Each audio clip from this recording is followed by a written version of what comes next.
ഞാൻ പറയാൻ പോകുന്നത് നീ മുഴുവന് കേൾക്കണേ. എനിക്ക് നിന്നെ ഇഷ്ടമാണ്.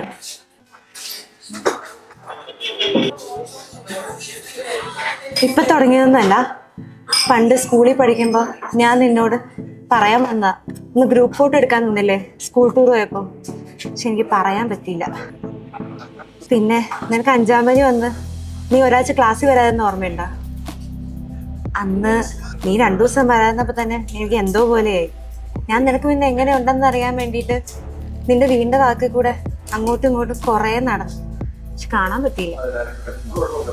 അത് എനിക്ക് ഭയങ്കര എന്തോ മനസ്സിലെന്തോ ഒരു വല്ലായ്മയായി. പിന്നെ കോളേജ് എത്തിക്കഴിഞ്ഞപ്പോ നിനക്ക് വേറെ റിലേഷൻഷിപ്പ് ആയെന്നൊക്കെ ഞാൻ അറിഞ്ഞു. എനിക്ക് ചെറിയൊരു വിഷമം ഉണ്ടായിരുന്നു. എന്നോട് ഞാൻ പറഞ്ഞിരുന്നെങ്കിൽ എനിക്ക് നിന്നെ മിസ് ചെയ്യത്തില്ലല്ലോ. ഇതിനൊരു റിഗ്രറ്റ്. മനസാക്ഷിക്ക് നിരക്കാത്ത കാര്യമാണെന്ന് അറിയാം. എന്നാലും നീ ബ്രേക്കപ്പ് ആയെന്ന് അറിഞ്ഞപ്പോ എനിക്ക് ചെറിയൊരു സമാധാനമായി. ദൈവാനുഗ്രഹം പോലെ വീണ്ടും നീ എൻ്റെ അടുത്തേക്ക് ഒരേ ഓഫീസിൽ അടുത്തടുത്ത്. അപ്പൊ ഞാൻ എന്നോട് തന്നെ ചോദിച്ചു എനിക്കിപ്പോഴും നിന്നെ ഇഷ്ടമാണോ. അപ്പൊ എനിക്ക് മനസ്സിലായി എനിക്ക് എന്നെ ഇഷ്ടമാണ്. നീ ഇപ്പൊ ആലോചിക്കുന്നുണ്ടാവല്ലേ ഫ്രണ്ട്സ് ആയിട്ട് ഇരുന്നിട്ട് ഞാൻ പെട്ടെന്ന് എന്താ പ്രപ്പോസ് ചെയ്തതെന്ന്. Best friends can be best partners എന്നല്ലോ.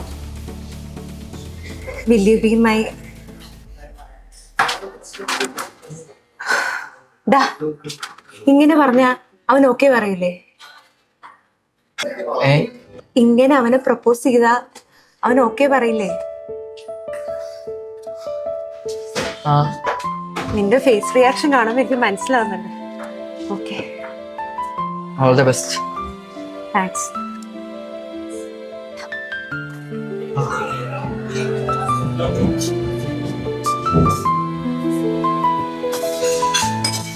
Hi. ഞാൻ പറയാൻ പോകുന്നത് നീ മുഴുവനെ കേൾക്കണം. എനിക്ക് നിന്നെ ഇഷ്ടമാണ്. ഇപ്പൊ തുടങ്ങിയതൊന്നല്ല. പണ്ട്